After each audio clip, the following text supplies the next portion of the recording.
Assalamualaikum warahmatullahi wabarakatuh.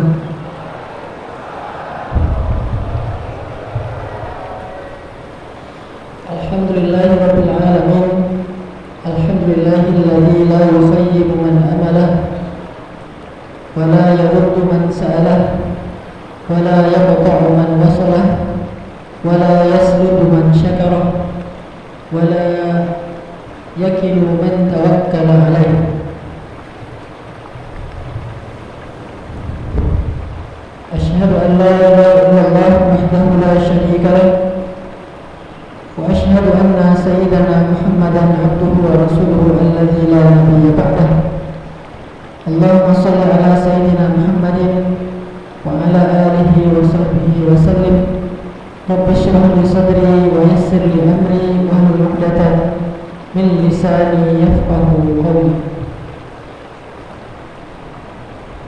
Pertama-tama sebelum kita memulai sharing dan kajian kita pada siang hari ini, marilah bersama-sama kita mengaminkan doa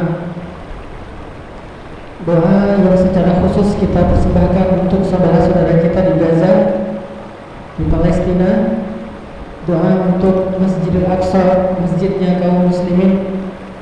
Semoga Allah Subhanahu wa taala menjadikan doa-doa kita sebagai senjata untuk membebaskan Al-Aqsa. Allah jadikan doa-doa kita sebagai obat untuk luka-luka yang ada di dalam hati dan tubuh kaum muslimin di Palestina. A'udzubillahi minasyaitonir rajim. Bismillahirrahmanirrahim. Allahumma lakal hamdu kulluh wa lakasy syukru kulluh wa ilaika yurja'ul amru kulluh sirruhu wa alaniyatuh fa ahlun anta an tuhmad wa ahlun anta an tu'bad la ilaha illa anta al-ahad as-samad alladzi lam yalid wa lam yulad wa lam yakul lahu kufuwan ahad. Allahumma shalli ala sayyidina Muhammadin wa ala alihi wa ashabihi ajma'in. Allahumma a'izzal islam wal muslimin wa adillal syirka wal musyrikin wa dammir a'da'aka a'da'ad-din. Allahumma ansur ikhwanana al-muslimina fi Filistin. Allahumma ansur ikhwanana al-muslimina al-mustad'afina fi Gaza. Allahumma ansur al-mujahidina fi Filistin. Allahumma wahhid kalimatahum. Allahumma wahhid sufufahum. Allahumma sabbit ramyahum. Allahumma shfi jarhahum. Allahumma taqabbal syuhada'ahum. Allahumma arham amwatahum. Allahumma arham amwatal muslimin. Allahumma inna nas'aluka bi annana nashhadu annaka antallah la ilaha illa anta al-qahhar al-jabbar al-aziz an tuharrir al-masjid al-aqsa al-mubarak min aydil ghasibin, an tuharrir al-masjid al-aqsa al-mubarak min aydil yahud, an tuharrir al-masjid al-aqsa al-mubarak min aydil suhuniyin. Allahumma ishfi sudur al-muslimin. Allahumma shrah sudur al-muslimin. Allahumma alif baina qulubil muslimin. Allahumma shalli wa sallim wa barik ala sayyidina Muhammadin wa ala alihi wa sahbihi.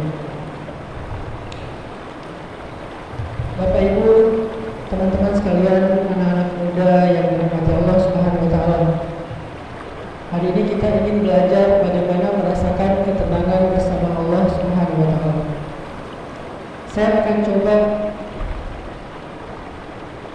menyemangati anak-anak muda yang mungkin sedang galau, labil, atau bahkan mungkin sedang dalam keadaan tertekan, terluka, sedang mengalami mental issue, mental problem. Karena hari ini isu mental menjadi salah satu problem anak muda yang paling memprihatinkan. Jadi kalau kita pengen tahu anak muda itu lagi ngetren apa, coba lihat aja 10 lagu top 10 di Spotify.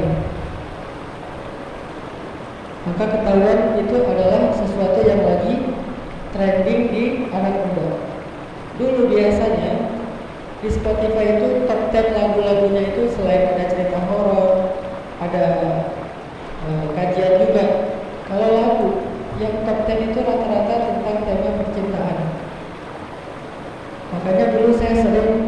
menyampaikan materi-materi tentang ilmu fisabilillah. Tapi sekarang tema percintaan itu sudah menjadi tema yang kedua. Yang nomor satu paling hit di anak muda sekarang adalah tema mental. Makanya lagu yang cukup sering berada di papan atas top 10 di Spotify, di YouTube, trending TikTok itu adalah lagu-lagu tentang mental issue. Misalnya tentang menangislah, apa itu, jiwa yang bersedih misalnya, atau lagu-lagu tentang isu mental. Dan itu sekarang menjadi ngehit di anak muda, bukan dari sisi entertainnya, tapi itu bisa menjadi salah satu mapping apa problem yang sedang dihadapi oleh anak muda hari ini. Itu salah satu metode ataupun teknik mapping problem anak muda, riset problem anak muda yang paling instan. Nah, kalau kita mau bikin riset ilmiah itu kan butuh effort yang lumayan serius. Tapi kalau pengen instan, anak muda itu lagi ngomongin apa hari ini, interest mereka tentang apa hari ini, paling gampang lihat aja yang lagi trending, yang lagi FYP, yang lagi top 10 itu tentang apa. Selain peristiwa-peristiwa, selain entertain, selain hal-hal yang sifatnya kayak kata-kata lucu, kalau topik apa yang paling sering dibicarakan anak muda, ternyata topik hari ini adalah topik tentang mental health, kesehatan mental. Dan saya sendiri bersama istri itu punya rumah untuk menampung pasien mental di Bandung secara gratis, tapi kita menampungnya yang udah agak-agak ekstrim, yang agak-agak akut. Jadi udah sampai ke level skizofrenia, di mana dia udah bukan hanya cutting, ada yang cutting ya, dia menyayat tangannya. Yang terakhir kita ada yang cuttingnya lehernya sendiri. Kalau skizo itu bukan hanya menyakiti diri sendiri, tapi mulai berhalusinasi untuk menyakiti orang lain, karena ada semacam bisikan-bisikan yang mengganggu dia. Mulai muncul berbagai macam gambar ataupun penampakan-penampakan. Sehingga ketika kita mulai agak concern mencari kasus anak muda dalam topik mental health atau mental issue, ternyata kita menemukan fenomena yang luar biasa di dunia anak muda. Saya nggak mau menjudge bahwa mereka rapuh, mereka labil, bukan. Tapi saya cuma pengen kasih tahu bahwa anak muda hari ini itu sedang tidak baik-baik saja secara mentalnya. Ada bahkan yang kemarin sempat viral tuh, yang dia mukul ayahnya hanya gara-gara nggak dibeliin motor atau apa ya, motor ya, hanya gara-gara dia nggak dibeliin motor. Ada juga yang mukul temennya hanya gara-gara masalah sepele. Ada yang pengen bunuh diri. Angka bunuh diri di Indonesia mulai signifikan pertumbuhannya, bukan pertumbuhan sebetulnya, peningkatannya mulai signifikan. Jumlahnya tuh semakin banyak. Mungkin sebagian kita ayah bunda yang ada di sini ngerasa bahwa oh itu kan di luar sana. Kita memang bertawuz, berlindung kepada Allah agar hal-hal seperti ini tidak terjadi di dalam keluarga kita. Tapi jangan-jangan kita ngerasa tenang karena kita nggak bisa membaca indikasi. Halo? Kedengaran nggak Bu? Kedengaran nggak?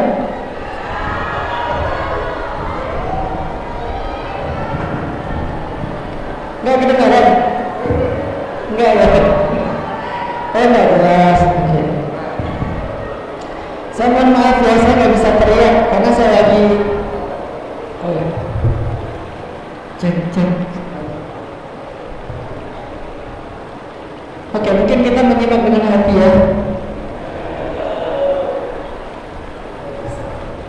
Mungkin sebagian kita merasa tenang bahwa di rumah kita tidak ada kasus mental, bukan karena dia tidak ada, tapi kita sering mengabaikan indikasi-indikasinya.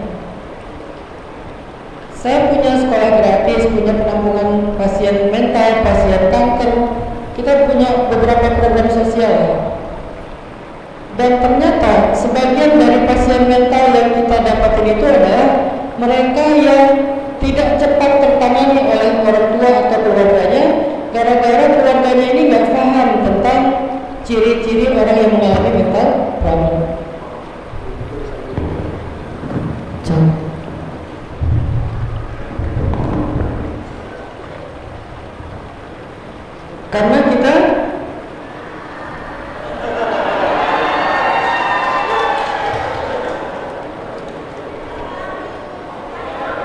Karena kita nggak paham tentang ciri-ciri anak muda yang sedang mengalami mental issue.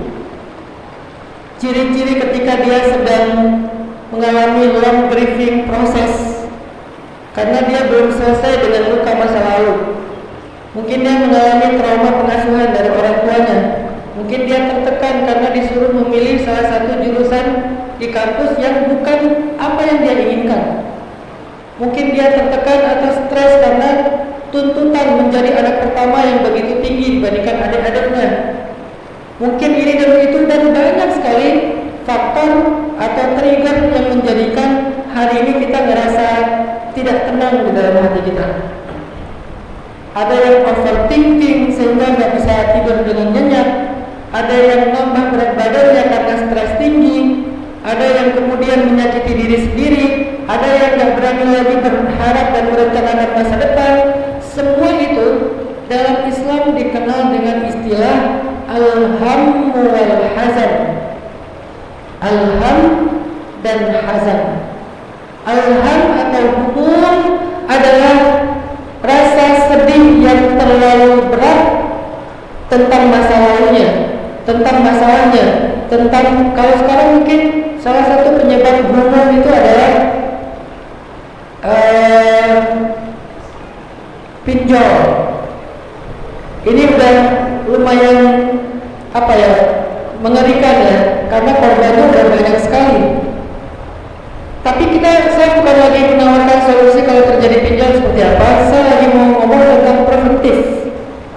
Bagaimana kalau misalnya kita dilanda dengan rasa khawatir, rasa takut tentang masa depan, atau rasa nggak kuat menghadapi kenyataan, sehingga kita nggak merasa tenang. Akhirnya kita mencari solusi-solusi praktis dalam masalah hidup kita. Salah satu solusi praktis itu adalah pinjol, yang ternyata nggak praktis. Untuk dapetinnya gampang, tapi untuk bisa terlepas atau bebas darinya itu nggak mudah, apalagi bagi beberapa tingkat masyarakat dengan pendapatan mereka yang terbatas. Sehingga belajar tentang HAM atau humum itu bukan hanya belajar tentang ayat atau hadis, tapi sebetulnya kita sedang belajar tentang bagaimana mengelola perasaan dan mental kita. Kita lagi belajar tentang bagaimana hidup tenang ketika kita memahami tentang hakikat ma'rifatullah, mengenal Allah. Makanya dikenal dengan istilah humum atau hamun, atau dikenal juga dengan istilah hazanun. Hazanun itu adalah anxiety, yang hari ini orang banyak mengalami anxiety disorder, kecemasan yang mengusik, yang mengganggu. Cemas tentang masa depan, cemas tentang hari esok, cemas kalau nanti ada laki-laki yang melamar dia, apakah laki-laki itu akan jadi suami yang baik atau tidak. Cemas dengan usianya yang sudah 29 tahun tapi belum menikah. Cemas dengan pekerjaan yang hari ini mungkin sulit untuk mendapatkan pekerjaan. Kecemasan yang mengusik dan mengganggu perasaan kita itu adalah hazan. Sehingga kita mengenal ayat yang sangat populer tentang bab hazan, la tahzan innallaha ma'ana. Jangan cemas. Sebetulnya terjemahan lebih tepatnya bukan jangan sedih. Karena Nabi bukan Abu Bakar bukan sedang sedih di situ, tapi sedang cemas, sedang khawatir, sedang takut. Apa yang dikhawatirkan oleh Abu Bakar dalam konteks ayat itu? Mengkhawatirkan keadaan Rasulullah SAW, mencemaskan keselamatan Nabi Muhammad SAW, takut terjadi apa-apa kepada Nabi Muhammad SAW ketika beliau bersembunyi di dalam gua Thur. Maka pakai istilah hazan. Sehingga dalam situasi seperti la tahzan, jangan cemas wahai Abu Bakar, jangan khawatir wahai Abu Bakar. Apa obat khawatir dan cemas? Innallaha ma'ana, Allah bersama kita. Atau cerita Abu Umamah. Abu Umamah itu pernah beberapa hari dilihat oleh Nabi selalu ada di masjid, padahal belum waktunya sholat. Dia duduk di masjid, dia ngelamun, dia kayak orang susah. Dan Nabi SAW adalah orang yang sangat perhatian, sehingga Nabi datang kepada Abu Umamah bertanya, ya Abu Umamah, malik, wahai Abu Umamah, apa yang kamu rasakan? Kenapa kamu? Kok aku melihat ma bali araka fi masjidin min ghairi waqtis shalah. Kenapa aku sering melihat kamu di masjid padahal belum waktunya salat? Apa yang kamu rasakan wahai Abu Umamah? Kemudian Abu Umamah menjawab, humumun wa duyunun ya Rasulullah. Saya sedang humum ya Rasul. Humum itu jamaknya hamun. Hamun itu artinya sedih. Berarti kesedihan yang berat, kesedihan yang sangat banyak, masalah yang lagi bertubi-tubi. Humumun wa duyunun ya Rasulullah. Aku lagi sedih ya Rasulullah. Aku lagi banyak hutang ya Rasulullah. Sehingga kemudian Rasulullah SAW menawarkan kepada Abi Umamah, kata Rasulullah, ala u'allimuka kalimat, boleh enggak aku ajarin kepada kamu, aku ijazahkan kepada kamu doa. Jika engkau baca itu di waktu pagi dan petang, Allah akan menghilangkan humum dan duyunmu. Maka kemudian Nabi mengajarkan kepada Abu Umamah, bacalah setiap pagi dan petang kalimat Allahumma inni a'udzubika minal hammi wal hazan wa minal ajzi wal kasal wa minal jubni wal bukhl wa min ghalabatid dain wa qahrir rijal. Kemudian Abu Umamah mengatakan, setelah saya mengamalkan doa ini setiap pagi dan petang, Allah pun menghilangkan sedih saya dan membayarkan hutang-hutang saya. Berarti ada dua kisah tentang rasa tidak nyaman di dalam hati. Yang pertama adalah kisah humum, rasa sedih, terluka, trauma tentang masa lalu, tentang kenyataan. Dan yang kedua adalah hazan, rasa takut, khawatir, cemas tentang masa depan. Yang satu terjadi kepada Abu Umamah dan yang kedua terjadi kepada Abu Bakrin. Apa obat dari kedua perasaan yang gak nyaman ini? Humum wal hazan, hamma wal hazan. Nabi SAW mengajarkan dalam hadis riwayat Al-Baihaqi, kata Nabi, al-imanu bil qada'i wal qadar yuzilul hamma wal hazan. Beriman kepada takdir akan menghilangkan hamma wal hazan, rasa sedih atau luka dan juga rasa cemas atau takut di dalam hati manusia. Ternyata obat dari al-hamma wal hazan, rasa gak nyaman di dalam hati kita, itu adalah salah satunya al-imanu bil qada'i wal qadar, beriman kepada takdir. Ternyata begitu cara kita menghilangkan rasa hamma wal hazan. Kenapa banyak orang yang masih trauma dengan masa lalu tidak berani membuka diri untuk masa depan? Karena dia nggak terlalu yakin dengan takdir. Dia hanya tahu tetapi dia nggak benar-benar beriman dengan takdir. Misalnya apa? Misalnya tentang sakit hati karena pernah ditinggalkan. Seorang perempuan yang takut untuk membuka diri setelah gagal dengan pernikahannya yang pertama. Seorang laki-laki yang takut untuk mencintai perempuan lagi karena mungkin pernah diselingkuhi oleh pacarnya, padahal bukan oleh pasangan halalnya, hanya oleh pacarnya. Kenapa bisa trauma? Ya karena dia takut akan mengalami lagi ke perasaan yang gak nyaman seperti itu di masa depan. Seseorang yang gak berani berteman dan menceritakan kisahnya kepada sahabatnya karena takut ditikung, karena dia pernah ditikung sama sahabat sendiri. Akhirnya muncul trauma dan rasa takut. Seorang perempuan yang tidak berani membuka hati karena takut terluka. Seorang laki-laki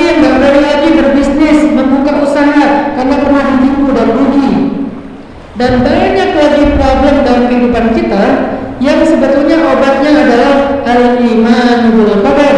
Kita yakin semua itu sudah ditulis oleh Allah 50.000 tahun sebelum Allah menciptakan semesta.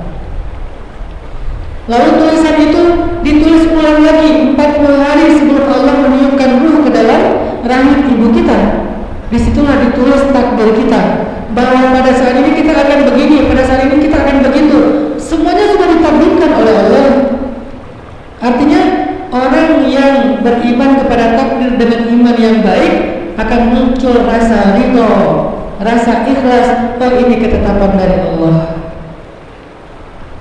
Oke, dia tetap sakit hati, itu manusiawi. Saya nggak mau terjebak di dalam apa yang disebut dengan positivity toxic. Apa itu positivity toxic? Memaksakan orang untuk selalu positif, perfect, idealis, tetapi kurang realistis. Kamu harus kuat, kamu nggak boleh nangis, kamu nggak boleh mengeluh. Itu terlalu positivity toxic, kurang realistis, kurang bijak. Saya paham, kita manusia, wa khuliqal insanu dha'ifan. Manusia itu yang diciptakan lemah. Manusia itu halu'an, labil. Idza massahu syarru jazu'a wa idza massahu khairu manua. Dia kadang terombang-ambing ke kanan dan ke kiri. Itulah manusia. Manusia itu ajula, tergesa-gesa. Manusia itu fi khusrin, dalam kerugian. Dan kita harus memaklumi kondisi itu. Kita tuh dasarnya lemah. Jadi nggak usah berpura-pura kuat, kan kau juga manusia, ya. Jadi jangan berpura-pura kuat. Aku harus kuat, aku nggak boleh mengeluh. Mengeluh nggak apa-apa sesekali, selama tidak kufur nikmat. Merasa nggak berdaya nggak apa-apa, dan kita nggak mampu. Mau menangis, bahkan air mata itu adalah rahmat Allah, kenapa nggak boleh menangis? Kalau nangis, nangis aja. Terus kalau terluka, Ustaz, yang terluka, masa mau disengaja dan tidak disengaja? Yang namanya terluka itu ya terluka aja udah. Tapi pertanyaannya, bagaimana cara kita sembuh? Bukan nggak boleh terluka. Kita tetap terluka kok dengan orang yang menyakiti perasaan kita. Tapi gimana biar kita sembuh? Maka kita belajar dari takdir bahwa semua itu bukan 100% hanya kesalahan orang tersebut, tetapi musibah itu terjadi karena kehendak, ketetapan dan rencana Allah. Tapi kita nggak boleh kasih titik sampai di sini ya. Nanti kita malah nyalahin Allah. Apa maunya Allah? Kenapa Allah tega sama saya? Itu karena dikasih titik. Kalau saya nggak mau langsung kasih titik, ini masih koma nih. Sehingga belajar tentang rukun iman yang keenam, al-imanu bil qadar wal qadar, beriman kepada takdir, itu harus tuntas. Nggak boleh sekedar kita meyakini bahwa takdir itu ada, tapi kita nggak tahu outputnya apa dalam keseharian kita. Kalau kita paham apa yang kita alami dalam hidup itu adalah ketetapan Allah, pertama akan muncul rasa ridho. Orang Indonesia menyebutnya ikhlas. Walaupun yang lebih tepat istilahnya ridho. Kalau ikhlas itu identiknya dengan ibadah. Kalau untuk kondisi hidup istilahnya adalah ridho. Oke, kita pakai istilah Indonesia aja. Kalau kita paham semua yang kita alami itu adalah ketetapan Allah, kita akan ikhlas menjalaninya. Ya Allah, Engkau tetapkan saya miskin, saya ikhlas. Engkau tetapkan saya kaya, apalagi ya? Ada yang gak ikhlas dari orang kaya? Kamu kenapa sedih? Kaya. Aneh kan ya? Rata-rata yang sedih itu miskin. Allah, Engkau tetapkan saya putus dari orang yang saya sayangi. Udah gitu dia jadian sama teman yang tempat saya curhat. Saya ikhlas. Ya Allah, saya tersandung jatuh, saya ikhlas. Ya Allah, saya sakit, saya ikhlas. Ya Allah, saya belum punya pasangan, saya ikhlas. Ya Allah, saya udah menikah tapi belum dikaruniai anak, saya ikhlas. Pertama, hasil dari al-iman bil qada wal qadar yuzilul hamma wal hazan, dalam bentuk ikhlas, ridho dengan ketetapan Allah. Makanya muncul kalimat raditu billahi rabba. Rabba yang mengatur, yang merencanakan, yang menciptakan, yang memiliki, yang menguasai, yang menjaga, itu rabba. Arti kalimat rabb, rabbal alamin, rabbul alamin, rabbil alamin, artinya yang menciptakan semesta, yang merencanakan semesta, yang mengatur semesta, yang memiliki semesta, yang menjaga semesta. Dialah Allah. Sehingga kita raditu billahi Rabba, aku ridho dengan semua pengaturan Allah. Itu arti raditu billahi Rabba. Bukan aku ridho Allah sebagai Tuhan, bukan. Aku ridho dengan semua pengaturan Allah. Aku ridho dengan semua rencana Allah. Aku ridho dengan semua kehendak keputusan Allah. Aku ridho dengan hidup yang Allah berikan kepadaku. Itulah kalimat raditu billahi Rabba. Kok bisa dia ridho? Karena dia orang yang beriman kepada takdir. Udah ditulis 50.000 tahun sebelum diciptakan semesta. Lalu ditulis ulang 40 hari sebelum ditiupkan ruh ke dalam rahim ibunya. Kalau ini dari Allah, saya ridho. Kalau ini dari zat yang saya sembah, saya ridho. Kalau ini dari yang Maha Kuasa, saya ridho. Tapi kalau ini dari orang itu, saya nggak ridho. Makanya jangan cuma lihat orangnya, tapi lihat kehendak di balik semua ini. Ada kehendak Allah dan kita wajib meyakini itu. Nggak boleh sama sekali meragukannya. Bukankah salah satu di antara sifat Allah yang 20 wajib kita hafal itu adalah kudrat? Allah itu maha berkehendak. Arti kudrat kalau dalam bahasa Asmaul Husna qadirun. Allah itu maha kuasa, maha berkehendak. Artinya nggak ada satupun yang terjadi dalam hidup kita di luar kehendak Allah, nggak ada. Kalau kita merasa bahwa ada yang terjadi di luar kehendak Allah, berarti kita telah mengingkari kudratnya Allah SWT. Padahal Allah itu kudrat iradat lagi itu. Mampu, maksudnya bukan berkehendak, mampu dan berkehendak, kudrat dan iradat. Berarti kita sudah mengingkari sifat Allah yang mampu dan berkehendak. Qadirun, muridun. Sehingga hal pertama kalau kita pengen tenang bersamamu, coba belajar iman kepada takdir dalam konteks semua yang terjadi dalam kehidupan kita. Nggak ada yang terlepas dari rencana Allah, kehendak Allah, kekuasaan Allah, ketetapan Allah. Bahkan daun yang jatuh dari dahan ke tanah itu dengan kehendak dan keinginan Allah. Nggak akan terjadi satupun yang di luar kehendak Allah. Semuanya, teman-teman. Terus yang kedua, makna beriman kepada takdir supaya bisa menghilangkan al-hamma wal hazan. Apa maksudnya, Ustaz? Yang kedua adalah belajar meyakini Allah tidak merencanakan kecuali kebaikan untuk kita. Allah tidak merencanakan sesuatu kecuali kebaikan untuk kita. Hanya seringnya kita nggak ngerti. Belajar meyakini itu. Tidak ada yang dikehendaki Allah kepada hambanya kecuali kebaikan. Makanya kalau ada orang yang nanya gitu kan, sering banget pertanyaannya, Allah apa maumu? Ini Allah jawab ya di dalam satu tema ayat Al-Quran. Temanya tuh lauhatu yuridullah, lembaran tentang apa maunya Allah. Dan kita sering nanya, ya Allah apa maumu? Maka Allah menjawab di banyak ayat. Misalnya yuridullah, Allah mau. Apa maunya Allah? Yuridullahu bikumul yusra wa la yuridu bikumul usra. Allah mau memudahkan kalian, Allah mau menyusahkan kalian. Ini cara kita beriman kepada takdir. Pertama, semua yang terjadi pasti kehendak Allah, pasti rencana Allah, pasti keinginan Allah, pasti ketetapan Allah, pasti. Sehingga saya beriman dengan itu. Yang kedua, beriman kepada takdir artinya saya yakin Allah tidak menginginkan kecuali kebaikan untuk saya. Berarti di dalam rencananya ada kebaikan, berarti di dalam takdirnya ada kebaikan. Syarrihi wa khairihi, kata Nabi. Walaupun yang kalian anggap buruk, tetap ada kebaikan di dalamnya. Kok bisa gitu, Ustaz? Wa asa an takrahu syai'an wa huwa khairul lakum wa asa an tuhibbu syai'an wa huwa syarrul lakum. Bisa jadi kalian benci sesuatu padahal di dalamnya ada kebaikan untuk kalian. Bisa jadi kalian menyukai sesuatu padahal itu buruk untuk kalian.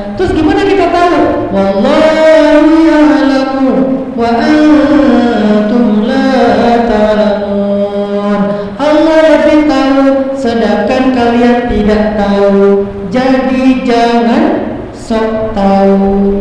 Yang terakhir itu bukan ayat ya. Itu tafsiran saya. Artinya jangan merasa lebih tahu dari Allah. Allah lebih tahu kok. Yang penting kan Allah tidak menginginkan kecuali kebaikan buat kita. Dan Allah lebih tahu mana yang baik buat kita. Kita nggak tahu. Sehingga saya yakin takdir saya terjatuh, takdir saya ditinggalkan, takdir saya disakiti, semua ada kebaikan di dalamnya. Kok bisa gitu? Karena bisa jadi saya benci sesuatu padahal di dalamnya ada kebaikan, bisa jadi saya menyukai sesuatu padahal di dalamnya ada keburukan. Allah lebih tahu dan saya nggak tahu. Masih belum ngerti juga, tambahkan dengan ayat yang lain. Fa inna ma'al usri yusra, inna ma'al usri yusra. Bersama kesulitan ada kemudahan, bersama kesulitan ada kemudahan. Berarti ketika Allah bilang yuridullahu bikumul yusra wa la yuridu bikumul usra. Allah ingin memudahkan kalian, Allah tidak ingin menyusahkan kalian. Bagaimana cara Allah memudahkan kita? Gimana cara Allah memudahkan kita itu gimana? Allah memberikan kemudahan bersama kesulitan. Kenapa harus gitu Ustaz? Kenapa gak kasih aja kemudahan tanpa embel-embel kesulitan? Kenapa harus ada syarat dan ketentuan? Kenapa gak dimudahkan saja? Saya kasih analogi. Allah kalau ingin membantu hambanya yang gak bisa berenang, Allah gak selalu ngasih dia pelampung, tetapi Allah kadang mengajarkan dia cara berenang. Kalau seorang ayah sayang pada anaknya belum bisa berenang, maka kasih sayang yang mudah itu adalah dengan cara diberikan pelampung. Dibeliin jaket pelampung, dibeliin pelampung balon, dibeliin pelampung bentuknya bebek atau apa, supaya anaknya nggak tenggelam. Tapi tingkat sayang yang lebih besar lagi adalah bukan dikasih pelampung terus, tapi diajarin anaknya berenang. Tapi yang namanya diajarin berenang, kadang masuk air ke hidung, kadang masuk air ke telinga seharian teman-temannya. Kadang dia kecapean, kadang dia kelelep, kadang dia mengeluh. Namanya juga diajarin berenang. Maka kelelepnya, mengeluhnya, masuk air ke hidungnya, masuk air ke telinganya, usrun. Tapi bisa berenangnya adalah yusrun. Apakah usrunnya lebih besar daripada yusrun? Enggak, usrunnya kecil dibandingkan yusrunnya. Kesulitannya kecil dibandingkan kemudahannya. Karena sejak dia bisa berenang, dia akan bisa eksplor laut kemana aja. Saya ngajarin anak saya berenang. Saya senang surfing, senang free dive, senang cliff dive, loncat dari tebing yang aliran laut ya. Yang saya belum coba itu diving yang benar. Kalau free dive sering, kalau diving saya belum pernah. Karena saya senang olahraga adventurous, main skateboard, snowboarding, surfing dan seterusnya. Akhirnya saya ajarin anak saya berenang biar dia bisa nemenin saya kalau lagi di laut.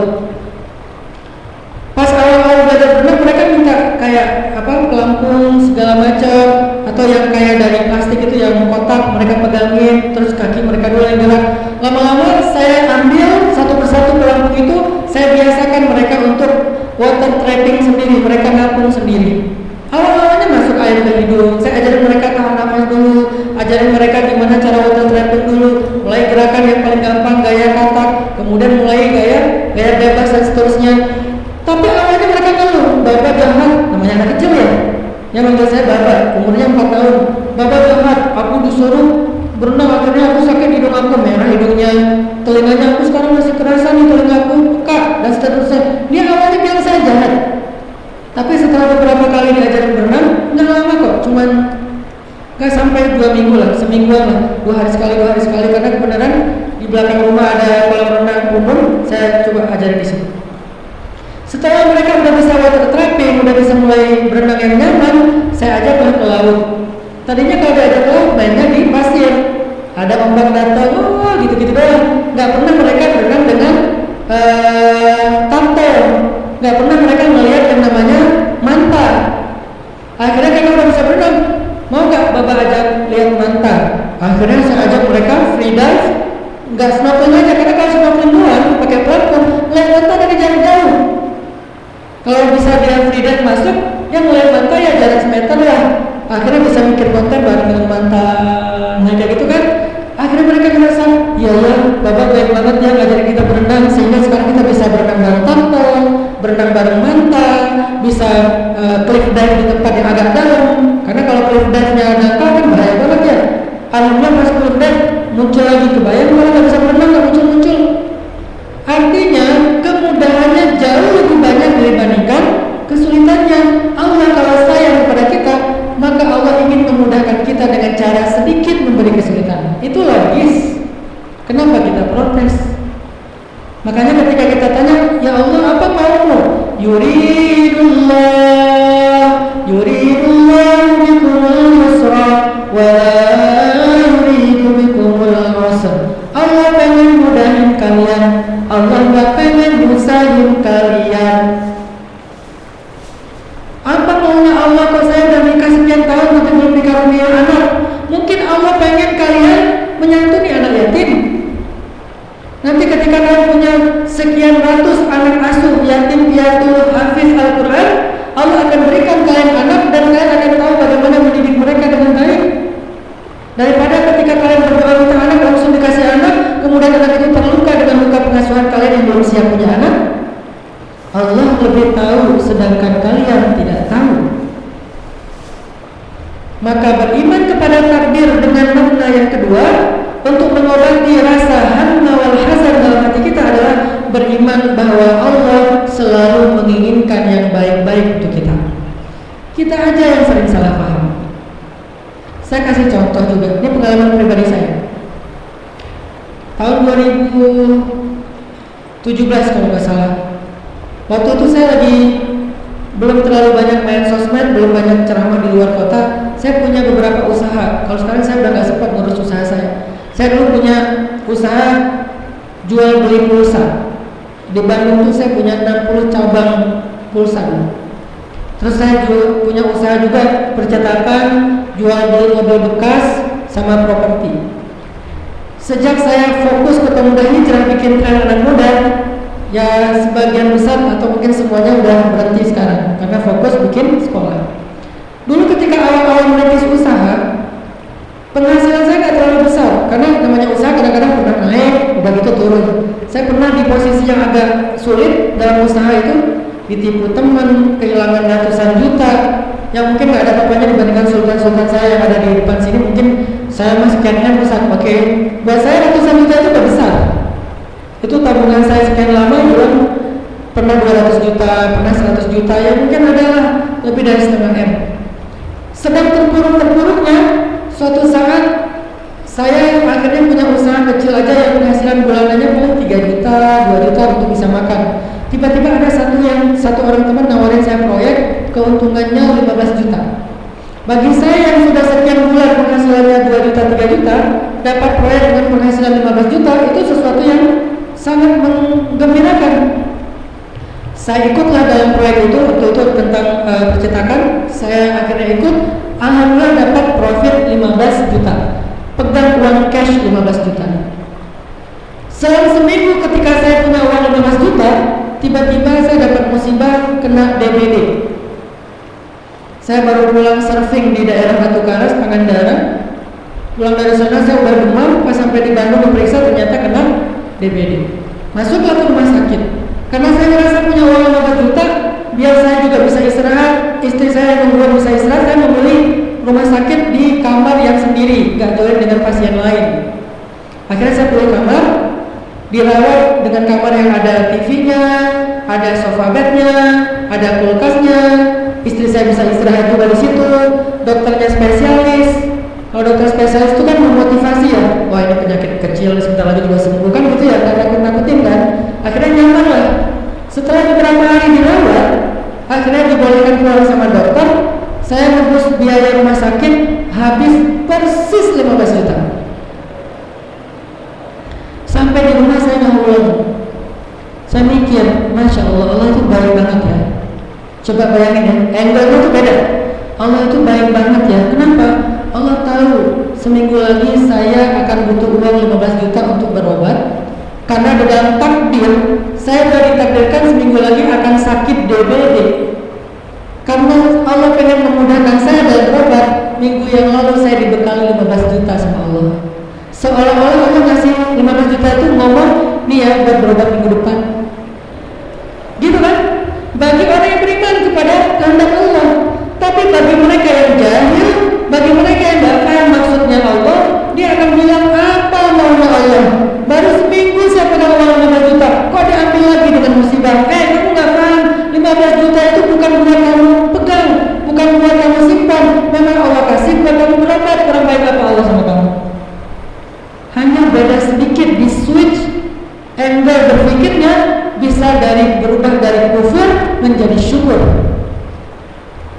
Ada teman ngasih kita uang 15 juta, dia bilang ke kita, nih ya buat kamu berobat minggu depan kalau kamu sakit.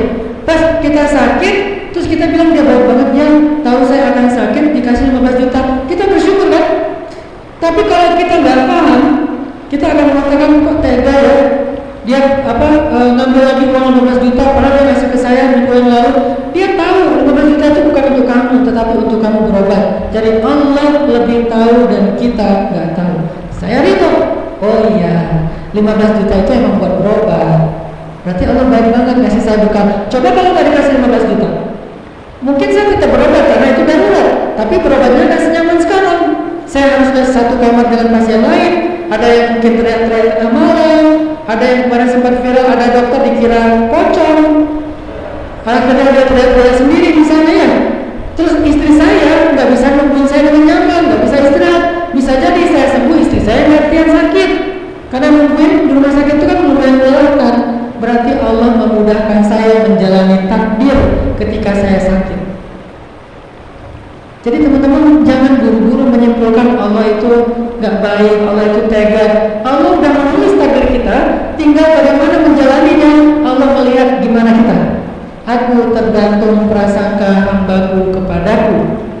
Kalau kita berprasangka baik kepadanya, Allah jadikan kita mudah menjalani takdir itu. Toh takdir itu tetap harus kita jalani. Kita misalnya ditakdirkan menikah dengan fulan, dia adalah suami kita, nggak bisa kita merubah tiba-tiba jadi jungkuk gitu, nggak bisa. Ya udah dia aja udah. Tadinya kita cita-citanya pengen punya suami tingginya 3,5 meter misalnya, dikasih 1 meter, jangan 1,5 meter juga, 1,70 lah misalnya, yang normalnya orang Indonesia gitu ya. Terus kita ngeluh, kok gini sih, kok gitu sih, kok gini sih, kok gitu. Allah lebih tahu loh, kenapa Allah menjodohkan kita dengan dia. Apa alasannya? Saya punya cerita kisah nyata juga. Ini pasien saya yang cerita. Karena saya punya pasien kanker yang berobat di tempat saya punya rumah singgah gratis gitu. Tapi rumah singgah kita tuh bukan cuma buat orang nginep. Kita asistensi dia ke dokter, kita punya perawat yang visit ke rumah kita. Kita juga punya beberapa alat kesehatan. Jadi pasien kanker yang harus bolak-balik ke rumah sakit tapi nggak bisa rawat inap, kita tampung. Jumlahnya lumayan banyak, ada di beberapa kota.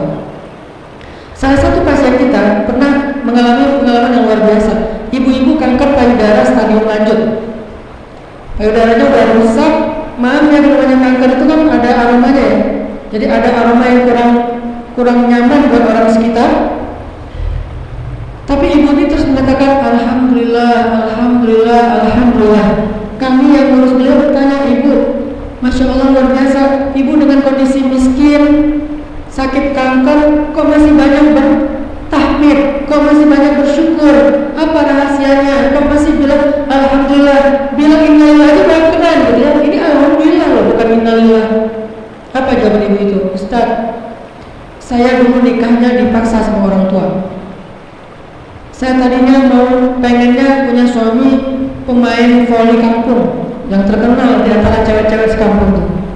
Tapi orang tua saya malah menjodohkan saya dengan suami saya sekarang. Dulu setiap hari saya mencela suami saya. Saya kata-katain tuh suami saya, kamu dasar jelek, aku gak suka sama kamu, kamu musibah bagi aku. Tapi dia sabar Ustaz, gak menceraikan saya. Dia menunaikan hak saya. Dia memberikan saya rezeki yang halal. Sampai kemudian ketika saya sakit seperti ini, gak bisa memberikan haknya, tidak lagi menarik buat dia bisa aja meninggalkan saya. Dia tidak meninggalkan saya sebentar pun Ustaz. Kita punya beberapa pasien, maaf ya, yang ketika dia sakit ditelantarkan sama keluarganya. Kita pernah ngambil pasien kanker ibu-ibu, ketemunya di terminal Lui Panjang di Bandung. Jadi relawan kita melihat ada ibu-ibu lagi tiduran di halte jam 11 malam. Kita tanya, ibu kenapa tidur di sini? Saya nggak tahu kemana. Ibu mau kemana? Saya mau berobat. Dari mana? Dari Lampung. Keluarganya, saya diusir oleh keluarga saya.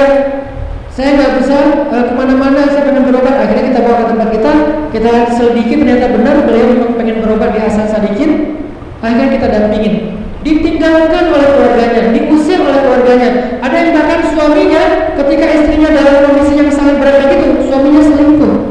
Yang lebih berat lagi, ada yang selingkuh dengan keluarga pasien yang lain. Dan kita ngalamin kasus-kasus kayak gini. Jadi yang kita tangani bukan cuma kasus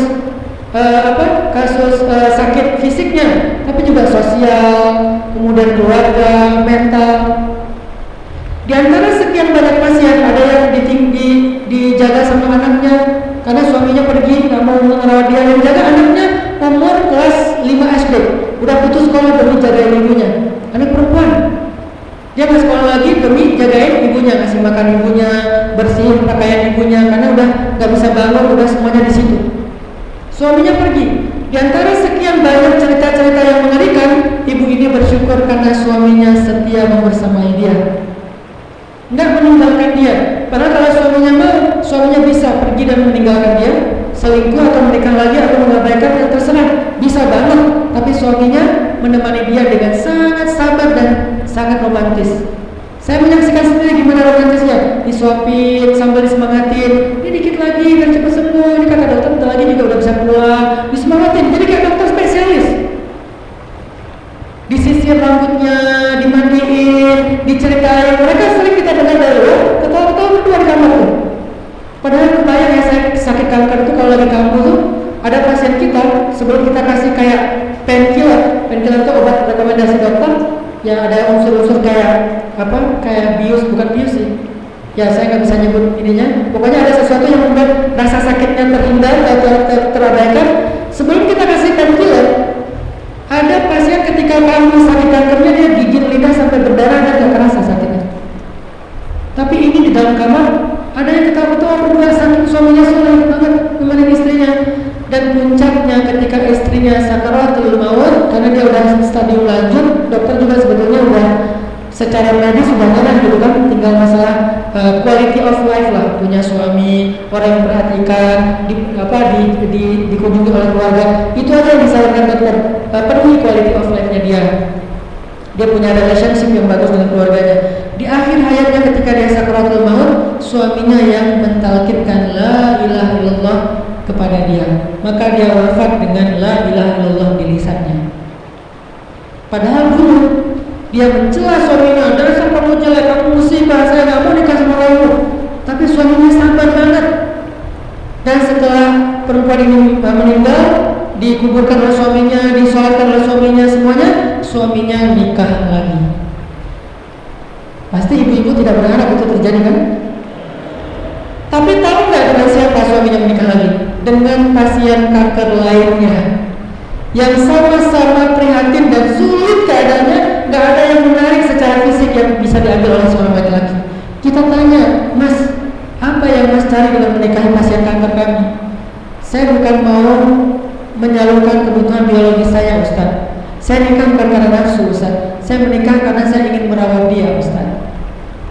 Itulah laki-laki langkah hari ini ya Bu ya. Ternyata masih ada, dan sebagian besarnya sekarang ada di masjid Baitul Haq, insyaallah.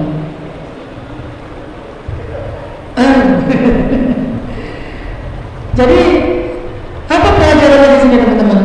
Pelajarannya Allah lebih tahu, kita nggak tahu. Makanya Allah berfirman di dalam surat An-Nisa, wa ashiruhunna bil ma'ruf, perlakukanlah pasangan kalian dengan baik. Fa in karihtumuhun, kalau kalian benci kepada pasangan kalian, wa asa an takrahu syai'an wa yaj'alallahu fihi khairan katsira. Bisa jadi kalian benci kepada pasangan kalian, padahal Allah menjadikan pada dirinya kebaikan yang sangat banyak. Allah lebih tahu, kalian gak tahu. Jadi ridho ada. Satu, semuanya kehendak Allah, nggak ada kehendak manusia doang. Murni kehendak Allah. Wa ma tasyauna illa ayyashallah.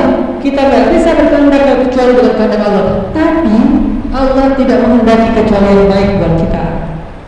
Lalu kenapa ada orang yang mengalami keburukan? Karena dia berburuk sangka kepada Allah dan Allah seperti persangkaan hambanya kepadanya. Hanya kadang-kadang kebaikan itu butuh waktu dan kita harus sabar untuk menunggunya. Mata nasrullah, kapan datangnya pertolongan Allah? Masahumul ba'sa wad dharra wa zulzilu. Semua ujian yang saya alami Ustaz. Ba'sa, ujian fisik saya alami. Dharra, ujian harta saya alami. Zulzilu, ujian perasaan saya alami. Mata nasrullah, kapan datangnya pertolongan Allah? Allah jawab, ala inna nasrullahi qarib. Udah dekat. Apa maksud udah dekat di sini? Banyak kita membaca ayat ini tapi nggak ngerti. Katanya udah dekat, kok masih belum datang juga Ustaz? Tahu nggak udah dekat itu artinya apa? Itu sebuah pola. Allah lagi ngajarin kita sebuah pola. Pola apa? Biasanya pertolongan Allah itu semakin dekat ketika kesusahan kita semakin berat. Persis seperti pola perempuan melahirkan. Semakin sering kontraksinya, semakin mendekati waktu lahirannya. Semakin sakit kontraksinya, semakin mendekati waktu melahirkannya. Kalau masih ketahan, berarti masih lama. Kayaknya masih seminggu lagi tuh, karena munculnya kontraksi palsu. Muncul lebih sering, sehari sekali, udah dekat. Sehari 2 kali, udah dekat. Sehari berkali-kali, makin dekat. Ketika udah gak ketahan lagi, dia bilang ke suaminya, masa aku gak tahan lagi, berarti sudah sangat dekat. Itu maksudnya. Jadi kalau kita dapat masalah, kalau masih ketahan, masih jauh. Gak tahan lagi Ustaz, berarti ala inna nasrullahi qarib. Udah dekat tuh. Sekarang luka kaum muslimin masih ketahan gak? Udah gak ketahan lagi teman-teman. Palestina itu udah gak ketahan lagi. Luka kita tentang Palestina itu udah gak ketahan lagi. Apalagi mereka yang ngerasain. Kita yang nonton di TikTok aja, di video aja, gak ketahan oleh anak kecil yang gemetar itu kan shock yang luar biasa ya. Saya ngebayangin kalau anak saya namanya Arthur, umurnya sampai 4 tahun kayak gitu, saking traumanya dengan suara bom segala macam kehancuran, dia gemetaran, mau nangis gak bisa nangis lagi, tapi begitu dipeluk langsung tumpah nangisnya. Kebayang gak tuh perasaan dan psikisnya kayak gimana dia? Udah gak ketahan lagi. Lukanya kaum muslimin hari ini teman-teman, dianiaya di mana-mana. Palestina, Syam, Suriah, Irak yang udah lama, kemudian Rohingya, kemudian di Afrika, di mana-mana. Kita sendiri di dalam negeri juga nggak mudah-mudah aja, nggak baik-baik aja. Artinya, ala inna nasrullahi qarib. Kalau lukanya, kalau musibahnya udah nggak ketahan lagi, berarti pertolongannya sudah semakin dekat. Kalau bahasa Nabi apa? Kalau analogi Nabi itu seperti penggalan-penggalan malam. Semakin dingin berarti mendekati fajar. Semakin pekat mendekati fajar. Semakin larut, semakin ngantuk, semakin hening berarti semakin dekat dengan waktu fajar. Kalau masih riuh ramai berarti baru ba'da isya. Ya kan? Masih ramai orang-orang di mana-mana masih macet, berarti masih pada maghrib, masih ba'da isya. Semakin lengang jalannya mendekati fajar. Ketika tidak ada orang lewat setelah sekian lama kita tunggu, berarti makin dekat dengan fajar. Tapi suasana makin dingin, rasa ngantuk udah gak tertahankan, dan udara malam itu udah semakin luar biasa beratnya. Warna malam itu semakin pekat, berarti bentar lagi as-salatu khairun minan naum, fajar. Maka begitulah ujian dalam hidup kita. Jangan salah sangka, apa maunya Allah, kok tega Allah, kapan datangnya pertolongan Allah. Allah bilang, ala inna nasrullahi qarib. Udah dekat, bentar lagi. Ustaz, kapan saya dapat jodoh? Berapa umurnya? Baru 12 tahun. Ya masih lama. Aku juga 12 tahun lagi datang. SD baru lulus. Ustaz, kayaknya saya gak dapat jodoh. Ini berapa umurnya? 24 tahun. Baru 24 tahun. Ustaz, saya udah khawatir dengan jodoh saya. Perempuan yang nanya, umurnya berapa Mbak? 30 tahun. Dikit lagi Mbak.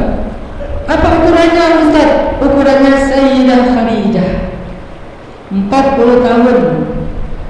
Ustaz udah 30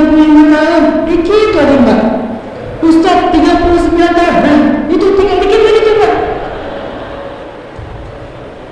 Akhirnya di usia 40 tahun ketemu dengan Brondong Soleh berumur 25 tahun, perfect. Saya nanya di belakang, ada yang menjadi Khadijah? Gak ada yang berani. Makanya gak mendapatkan Muhammad, karena sahabat dan istimewa tidak seperti Khadijah. Khadijah itu sabar, ikhlas, yakin, tingkah kepada Allah, itu istimewa banget. Makanya disebut Khadijah As-Siddiqah. Sahabat Nabi yang digelari Siddiq itu di antara beberapa orang yang paling sering adalah 2 orang, Khadijah dan Abu Bakar. Abu Bakar As-Siddiq, Khadijah As-Siddiqah. Bahkan Khadijah ini lebih daripada Abu Bakar secara tingkatannya. Walaupun secara kemuliaan Allah yang lebih tahu, tapi tingkatannya fadilahnya Khadijah, perempuan dan bahkan manusia pertama yang beriman kepada Nabi sebelum Abu Bakar, sebelum Ali, yang pertama sholat di belakang Nabi, yang pertama bersyahadat kepada Nabi. Makanya dengan kesolehannya dia mendapatkan sosok Muhammad sallallahu alaihi wasallam, kekasih Allah Subhanahu wa taala. Ala inna nasrullahi qarib. Jadi Bapak Ibu yang dirahmati Allah Subhanahu wa taala, bagaimana cara kita mengobati hamma wal hazan? Belajar pasrah dengan ketetapan Allah dengan iman dan sabar. Yang disebut dengan iman kepada al-qadha wal qadar. Gampangnya iman kepada takdir. Bagaimana kita meyakini takdir, Ustaz? Meyakini takdir itu dengan cara satu, meyakini tidak ada yang terjadi dalam kehidupan kita kecuali ada ketetapan Allah di dalamnya. Ada kehendak Allah di dalamnya, ada kekuasaan Allah di dalamnya, ada rencana Allah di dalamnya. Gak mungkin gak. Yang kedua, gimana biar kita tetap tenang, Ustaz, walaupun kita tahu itu semuanya ketetapan Allah? Belajar meyakini bahwa Allah tidak menginginkan kepada kita kecuali kebaikan. Berbaik sangkalah kepada Allah, maka kita seperti persangkaan Allah. Terakhir, saya menutup dengan sebuah cerita tentang berbaik sangka kepada Allah. Ada seorang nenek-nenek datang kepada Nabi Musa. Dia bilang gini, ya kalimullah, saya sudah menikah sekian tahun belum dikaruniai anak. Boleh nggak saya minta engkau minta kepada Allah supaya saya dikaruniai anak? Nabi Musa kemudian bilang ke Allah, karena Nabi Musa itu bisa bicara dengan Allah. Ya Allah, ada seorang nenek-nenek minta anak. Allah bilang, wahai Musa, sampaikan kepada dia takdirnya dia tidak akan punya anak. Takdir 50.000 tahun sudah dicatat, 40 hari sebelum ditiupkan ruh sudah dicatat. Takdirnya ibu ini nggak akan punya anak. Akhirnya Nabi Musa bilang, Nek, maaf ya, takdir nenek nggak akan punya anak. Oh gitu ya, ya udah pulang. Besok balik lagi, Nabi Musa, nenek yang kemarin, ya, oh ada apa? Minta tolong kepada Allah supaya saya dikaruniai anak. Bukannya kemarin udah, ya siapa tahu hari ini bisa. Akhirnya Nabi Musa, ya Allah, nenek yang kemarin, wahai Musa, takdirnya dia tak akan punya anak. Nek, kata saya juga, tapi pakai bahasa Arab ya, itu kan bahasa kita. Kata saya juga, nenek takdirnya gak akan punya anak. Ya udah sabar aja tuh. Ya pulang ya. Besok balik lagi, Nabi Musa, nenek kemarin minta anak ya. Ya kan takdirnya gak akan punya anak. Siapa tahu hari ini bisa. Ya Allah, nenek itu masih kekeh minta anak. Wahai Musa, takdirnya gak akan punya anak. Nek, udahlah, nenek gak akan punya anak. Udah takdirnya kayak gitu. Kenapa sih gak ikhlas saja, terima aja? Ya pulang. Gak balik-balik, dikirain udah rito. Balik-balik setelah sekian lama bawa bayi. Assalamualaikum warahmatullahi wabarakatuh. Nabi Musa, ini nenek yang dulu? Iya. Ini siapa? Anak saya. Anak gimana? Anak biologis. Anak saya, anak kandung. Gimana ceritanya nenek punya anak? Kan takdirnya gak ada punya anak. Tanya aja sama Allah. Akhirnya Nabi Musa tanya, ya Allah, gimana cerita si nenek itu bisa punya anak? Allah jawab, ya Musa, setiap kali dia datang meminta anak, aku katakan dia takdirnya gak akan punya anak, dia pulang sambil berdoa, ya Rahim irhamni, ya Rahim irhamni. Wahai Allah yang Maha Pengasih, Maha Penyayang, kasihanilah saya, sayangilah saya, beri saya anak. Dia datang lagi, saya bilang takdirnya gak akan punya anak. Dia pulang lagi, ya Rahim, ya Rahim, ya Rahim irhamni.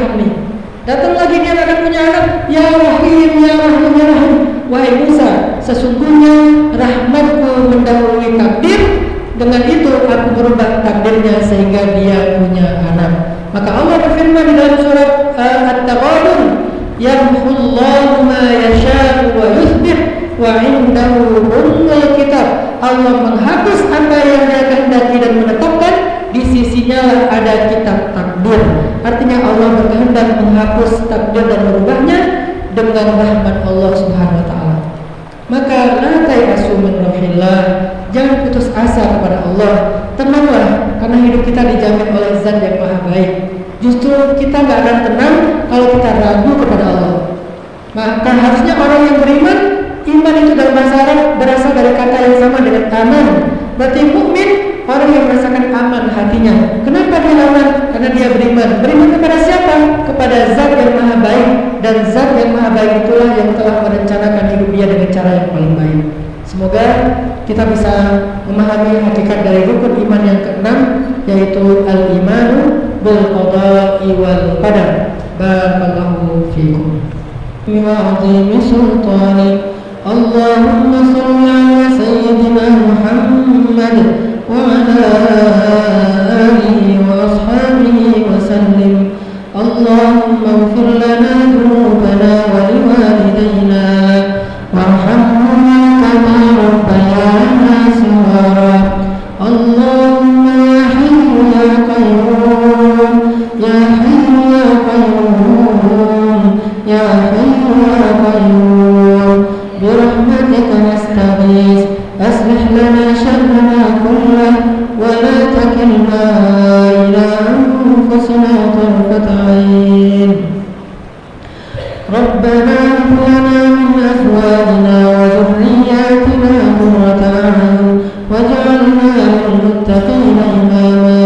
Rabbana atina min ladunka rahmah wa hayyi' lana min amrina rashada waj'al lana min kulli dhiqin makhraja wa min kulli hammin faraja wa min kulli 'usrin yusra. Allahumma inna nas'aluka al-huda wat-tuqa wal-'afafa wal-ghina.